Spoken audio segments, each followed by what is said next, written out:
mugire mukurikirane radio Cirimoso isoko ry'ukuri.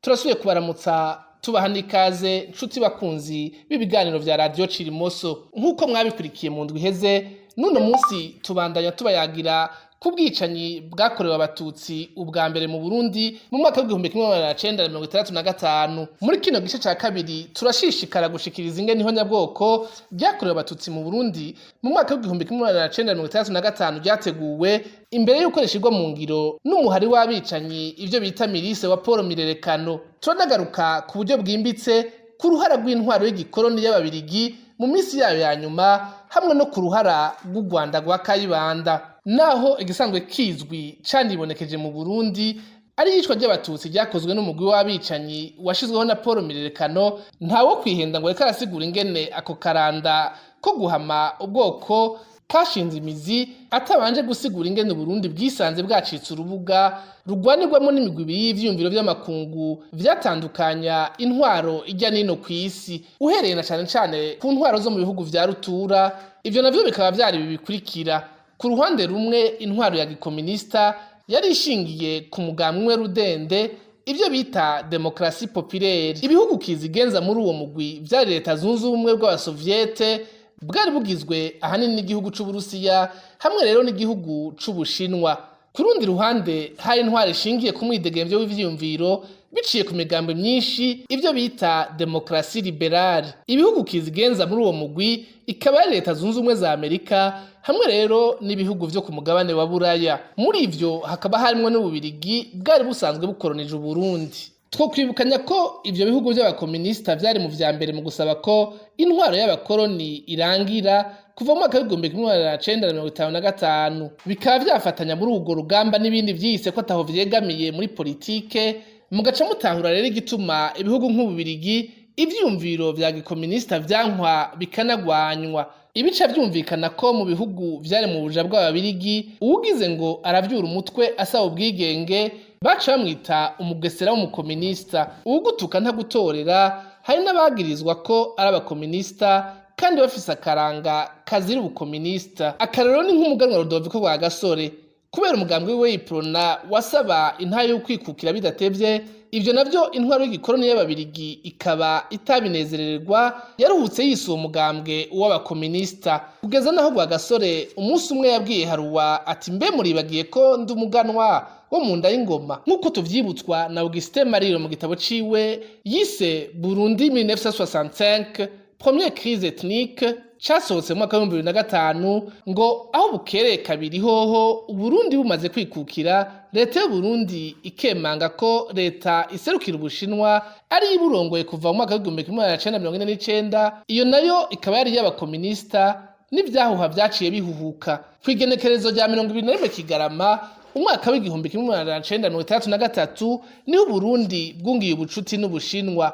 Aho mwomenya kandi ko Uburundi cari igihugu conyene muri bitatu vyakoronijwe n'ababirigi cari cemeje iyo leta y'Ubushinwa irongowe n'abakominista. Akamaramaza akaba ari ukungene abo bakoroni nyene bwaca kabiri bakihindukiza bagashirikira abicanyi biyitirira ivyo vyiyumviro vya gikominista nyene bahitiye bagiriza uwusavye intahe y'ukwikukira. Ivyo ariko navyo bikaba vyari bifise insiguro. Barayamaze ngo uwutema ugwiwe bamutiza umuhoro. Abanyamahanga bari bakeneye ko abarundi baguma bajyana maze nabo baze canke bahagume kugira babarire ko utwabo. Birumvikana ko habonetse uwuborohereza uwo mugambi bamwakiriza yompi bakamushigikira bati ivyiyumviro vyawe n'ivy'agatangaza kuko bivugira benshi. Ni muri iyo nzira rero abo banyamahanga ubundi bari basanzwe badacana uwaka n'abakominista bahavuye bashirikira umugambwe wiyitirira w'abakozi ubu umwe wakora ihonyabwoko ry'abatutsi mu Burundi. Abo nabo bakaba biyita umugambwe w'abakozi b'u Burundi. Abatabizi bomenya ko akarangamutima k'ubukominista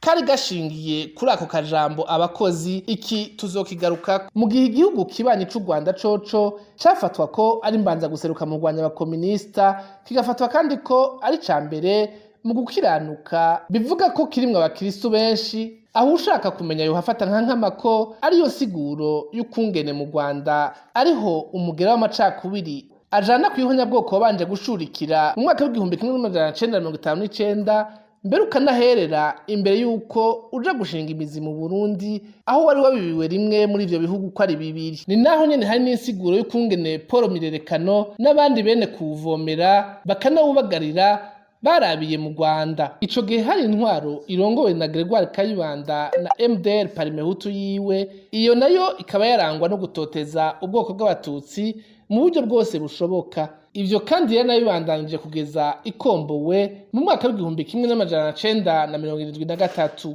ariko ikaba yasize ibivye umugera w'ihonyabwoko mu Burundi. Ibi tukaba tuzobigaruka ko mu kiganiro cacu gikurikira dutandukiriye ivyo mu mwaka w'igihumbi kimwe n'amajana cenda na 72. Ukuri, ubutungane niyo nzira y'amahoro.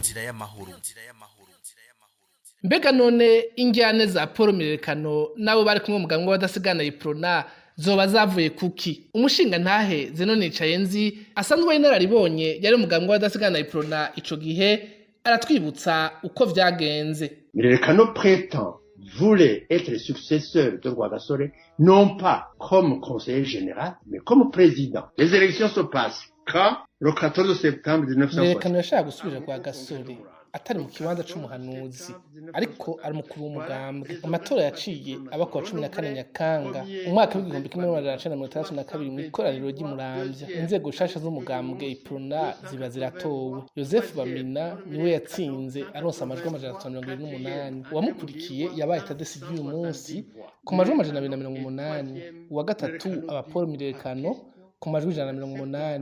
Uwa kane ariwe wa nyuma aba Andre Muhigwa ku majwi 170.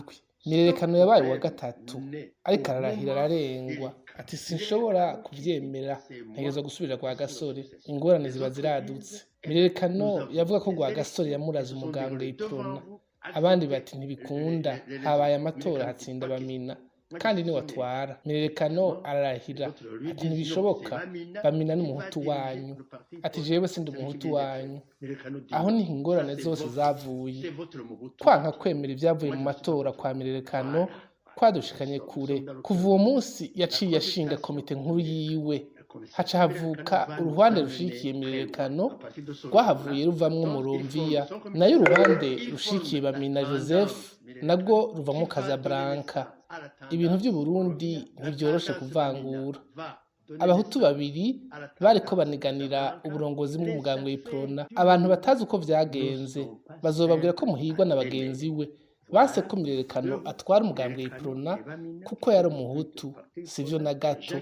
Mirerekano ntiyashoboye gutorwa, hanyuma yanka gushiraho intahishize. We yavuga ati ndisamura Rwagasore nayo ibindi ntibindaba. Joseph Bamina niwe yizewe n'abashinga amateka muri Casablanca bafatwa ko ari umugwi w'abatutsi. Ibintu vyabandanije vyunyuka. Mu nyuma Mirerekano yiyamiriza leta ihari. Mu matora yo kuwa 10 Rusama 1965 Mirerekano aratorwa kuba umushinga amateka. Mais malgré ça, ça va casser, la cassure va s'agrandissant. Mirerekano conteste le gouvernement en place. Mirerekano est élu aux prochaines élections du 10 mai 1965. Mu gushira mu ngiro uwo mugambi w'ihonyabwoko mu Burundi mu mwaka w'igihumbi kimwe n'amajana cenda na mirongo itandatu na gatanu, Paul Mirerekano ngo yishimikije ubutegetsi yari afise ico gihe kuko yari asanzwe ari cegera ca mbere c'urongoye inama nshingamateka. N'ubu nyene dusubire dukurikire umushinga ntahe Zeno Nicayenzi. Mirerekano est élu député de Bujumbura et le voilà député. À ce moment-là, il est premier vice-président du bureau de l'Assemblée nationale. Nous sommes en 1965 et dans la nuit du 18 au 19 octobre 1965, voilà des troubles graves. Mirerekano ngo yaratowe ku mushinga amateka acaba n'icegera ca mbere c'umukuru w'inama nshingamateka. Aha turi muri Rusama umwaka wa 1965. Ijoro ry'uwa 18 rishira uwa 19 haca haduka ubwicanyi butagira izina. Ubwo bwicanyi bwabereye mu ntara za Muramvya na Bujumbura. Imigumuko y'itembagazo ry'ubutegetsi ryo kuwa 18 rishira uwa 19 yabaye kubiri. Ubwa mbere abasirikare n'abapolisi bateye igisagara ca Bujumbura. Simoni Serukwavu niwe yatwara abagumutse, niwe yari abarongoye. Aca bategeka gutera ikirimba c'umwami Mwambutsa bagomba kumwica. Kirimba bagitereye rimwe n'urugo rw'umushikirangoma wiwe wa mbere Leopold Bihumugani, baramukomeretsa bikomeye bamusigara indembe ari kiruruma asa n'uwapfuye. Umwami nawe ararokoka atabawe n'abasirikare bamushigikiye barongowe na Micombero. Ico gitero iyo saha nyene cabereyeko i Bujumbura niyo saha nyene urwaruka rwa Mirerekano rwariko ruratera mu ntara ya Muramvya, ni ukuvuga i Bugarama, Iteza, Kibogoye, Busangana. Urwo rwaruka rwa Mirerekano rwatema rutongora icitwa umututsi cose, inka, inzu zabo vyose bakuzako, haba i Bujumbura canke i Muramvya. Ubwo bwicanyi bwarahagaritswe, haca haraba imanza. Uwo mwaka nyene Mirerekano arafatwa aciribwa urubanza rwo gupfa, hanyuma aranyongwa ari kumwe n'abandi bagenzi we. Yicanywe na batatu mu bo bari basangiye kurongora ibiro vy'inama nshingamateka, be n'abandi batatu bari barongoye ibiro vy'inama nkenguzamateka. Les autres, notamment du bureau, tout le bureau de l'Assemblée nationale, les trois ont été condamnés dans la foulée. Tous les trois du Sénat ont été arrêtés et exécutés avec Mirerekano. N'amatohoza yakozwe n'ishirahamwe yase Jenoside yerekana ko uwa mbere yagize uruhara mw'igihonyabwoko ryo 1935 mu Burundi ari Paul Mirerekano. Ayo matohoza yase Jenoside tuyashikirizwa na Liliane Ninderera arongoye ase Jenoside igisata cyo muri Suède. Mu matoza Radio Cirimoso ryagize kuri ubwo bwicaye nyine bwa 1965 bwabaye ubwa mbere bwaje buhiga abatutsi mu Burundi, aho ryari rirondera amamuko y'ihonyabwoko mu gihugu cacu. Radio Cirimoso yarashoboye gushikira umushinga ntaye Remy Nsengiyumva, umukukuruke w'imyaka yaba 90 yaratanze umuco mwinshi. Uyo mushinga ntaye Remy Nsengiyumva yahoze ari umushikira ngoma ajejwe ubutunzi n'ikigega muri leta, yari irongowe na Albert Nyamoya, yagenywe ku igenekezo rya 6 ndamukiza 1964, aho naho hakaba hari ku ngoma y'umwami Mwambutsa Bangiricenge. Yaranabaye kandi umwe mu bashinga amateka bato 1965 ngo aserukira agace ka Kabezi mu citwa Bujumbura Rural uno munsi. Mu nyishu yahaye umutohozi wi Radio Cirimoso, umushinga naye Remy Nsengiyumva yagize ati: muri 1965 nari nkiri muri politiki. Atumunye politiki yitwa Paul Mirerekano yaturuka ikavumu ka Bukeye, yatanguye ari mu mugambwe wa Iprona imbere y'uko Burundi bwikukira. Ati Mirerekano yahora ari umukozi wa leta, arahava arasezera kuri uyo murimo aja ku gatumba k'amavukiri wabo ikavumu muri komine ya Bukeye. Mu mapropaganda ya 1961 yaratinye gufungwa nk'abandi badasigana, araheza ahungira i Rwanda kwa Kayibanda na Mbonyumutwa. Yagarutse inyuma yo kwikukira kwacu, ariko aza yaranduye amacakubiri, niko kuyanduza ababanyi bose bo muri komine ya Bukeye. Mu banduye hari umushinga amateka waho mu Bukeye yitwa Nzosaba. Umushinga naye Remy Nsengiyumva abandanya yibutsa ko muri uyo mwaka 1965 propaganda y'amacakubiri yari imaze gufata mu Burundi, ngo niho uwo Nzosaba yagumura abasore b'abahutu ngo bice abatutsi bo ku musozi wa Busangana komine Bukeye.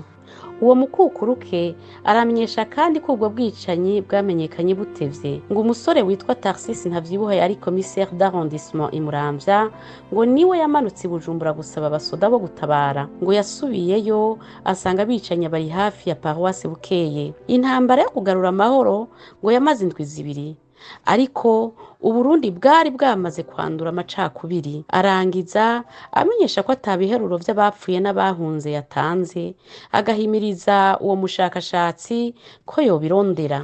Radio Cirimoso irakengurukiye cane umushinga naye Remy Nsengiyumva. Nkuko muhejeje kuvyiyumvira, akaranda k'ihonyabwoko katanguye mu Burundi mu mwaka w'1935 kavuye ku bapfu ubutegetsi bahavuye babijana mu njyane z'amoko. Ibihugu by'Ububirigi na leta yari irongoye igihugu cy'u Rwanda muri ico gihe bikaba bidomwa urutoki ku ruhara vyagize muri ivyo byo gukokeza no kubiba umugera w'ihonyabwoko mu Burundi. Aha akaba ari ikiganiro ca Radio Cirimoso cuno munsi kigarukiye, tukaba tubikebanuye. Iyi mwariko murumviriza ni Radio Cirimoso.